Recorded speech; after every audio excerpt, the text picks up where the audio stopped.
اور سنو نا یار، یہ میرے نبی پاک کی شان ہے کہ کائنات میں نبیوں کے امام رسول پاک ہے، پر کسی نے حضور سے کہا یا خیر البریہ، حضور نے فرمایا مجھے نہ کہو، یہ تو حضرت ابراہیم کا لقب ہے۔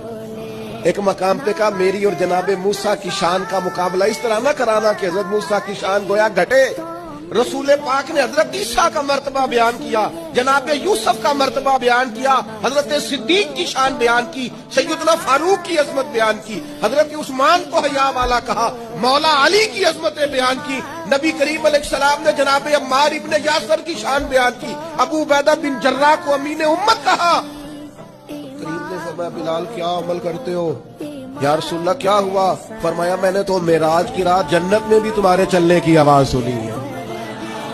یہ عظمتیں بیان کرنے کا طریقہ میرے نبی پاک کا۔ تو نے ہر شخص کی قسمت میں یہ عزت لکھی، آخری خطبے کی صورت میں وصیت لکھی۔